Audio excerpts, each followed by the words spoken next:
में जो कि खादें मिलाने के बाद 65 से 70% जब तक कंपोस्टिंग होगी तब तक मेंटेन करते हैं। ये तैयार कंपोस्ट है। अब इसके आगे हम अभी बाद में बताएंगे, नहीं तो आप लोगों के दिमाग में जो है बात घुसेगी नहीं। अब चल रहे हैं हम प्रैक्टिकल सेशन के लिए। अब बटन मशरूम की खाद कैसे बनाते हैं, तो अभी यहाँ 2-3 चीजें बता देते हैं कि जो भूसे को भिगाने वाली एक्सरसाइज आज हम करेंगे। एक दिन भूसे को भिगाते हैं, 3 कुंटल भूसा है उसको भिगाओगे और भिगाने के लिए ऐसा नहीं तो उसमें पानी छिड़क दोगे, उसको ऐसे हाथ से चलाया जाता है, भिगाया जाता है, तब जाकर भिगता है। 2 दिन तक भिगा जो डे बोलते हैं उस दिन जो खादें मिलाई जाती हैं जो आपने लिखा है उस पर इंसेक्ट सिस्टम और type of manual we will mix along with that substrate और ढेर बनाते हैं। तो आप ये समझिए कि आपका ट्रेनिंग का ड्यूरेशन कम है, तो आज केवल भूसा भिगाएंगे और आपको डिमॉन्स्ट्रेट करने के लिए कल ही ढेर बनवाएंगे। और दूसरा एक एक्सरसाइज करेंगे ढिंगरी का भूसा भिगाना। ढिंगरी की कल्टीवेशन बहुत सिंपल है, हम बता देते हैं जल्दी से, फिर चलते हैं। ढिंगरी मशरूम में कुछ नहीं है, इसमें बस भूसा लेते हैं, भूसे को कट्टों में भर के आसपास हौद हो, ड्रम हो, कोई भी प्रोविजन हो जहाँ पर कि आप भूसे को ट्रीट कर सकते हैं, तो उसमें फॉर्मेल्डिहाइड पड़ता है 100 लीटर में 120 ml और कार्बेंडाजिम 50% वाली दवाई पड़ती है जो कि फंजीसाइड है, वो 7.5 ग्राम।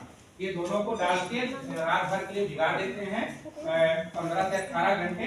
उसके बाद अगले दिन कट्टों को बाहर निकाल देते हैं और उसके बाद इसको थोड़ा सा सरफेस स्टरलाइज कर देना। अगर पक्का फर्श है उस पर फॉर्मेलिन का स्प्रे करके या कोई पॉलीथीन वगैरह बिछा लेते हैं। उसके बाद देन इसमें स्पानिंग करते हैं। तो आज हम इसका भूसा भिगाने वाली प्रक्रिया ट्रीटमेंट ऑफ सब्सट्रेट और वेस्टर्न मशरूम ये वाला भी प्रैक्टिकल करेंगे, ठीक है।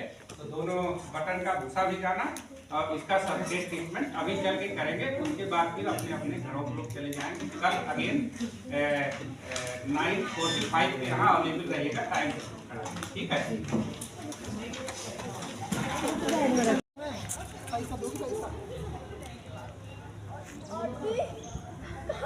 आ गई डाल देंगे ना,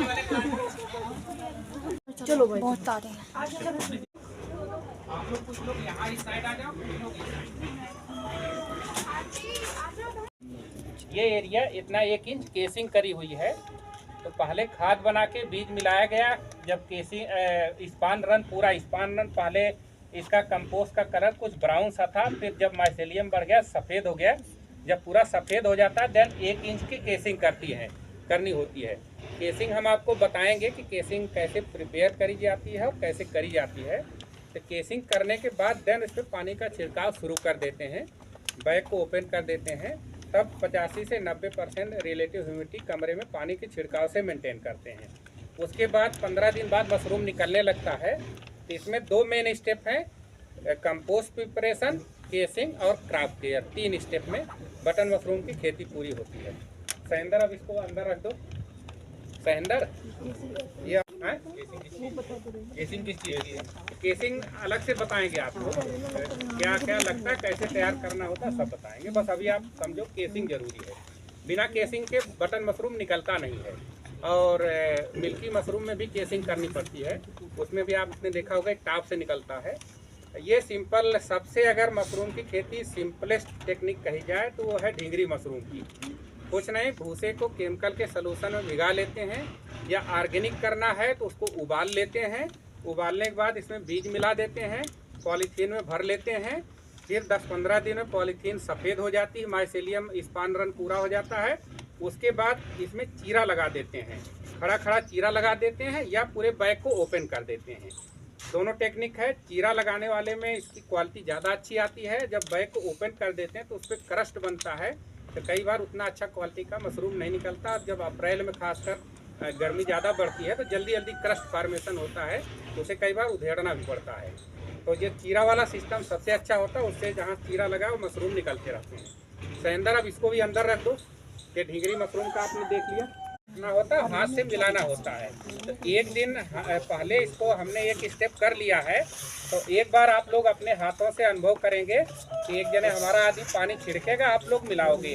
इसमें कोई ऐसी दिक्कत नहीं, करके सीखोगे, ज़िंदगी भर याद रहेगा। सब लोग थोड़ा थोड़ा मिलाओगे, ठीक है।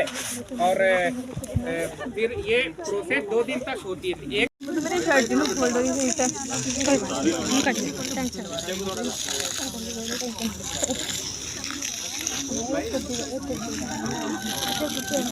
को वापस इसी में डाल, ठीक है।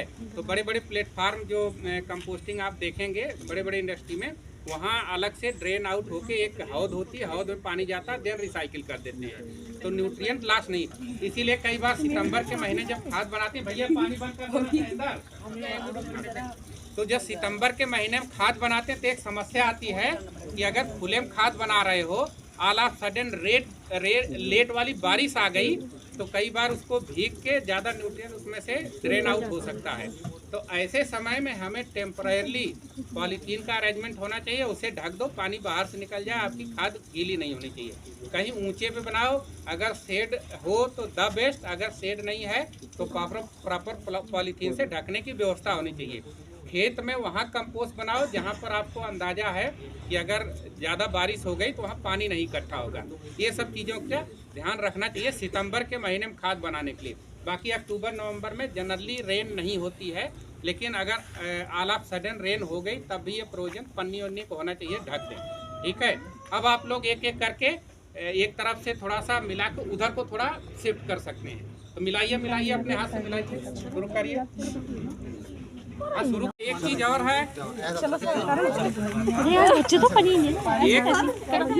एक ये है कि मशरूम के सब्सट्रेट कैसे जानेंगे कि 65% है। इसको कस के प्रेस करेंगे, बहुत जितना ताकत हो उतना ताकत से प्रेस करिए। अगर पानी टपक रहा है तो मतलब मॉइस्चर 70% से ज़्यादा है, अभी ऐसा 1-2 बूंद केवल टपका है और इतना होनी चाहिए।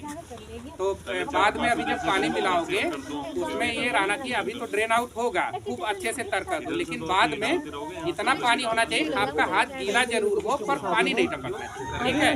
एक तरफ करिए, वो वापस आ जाए।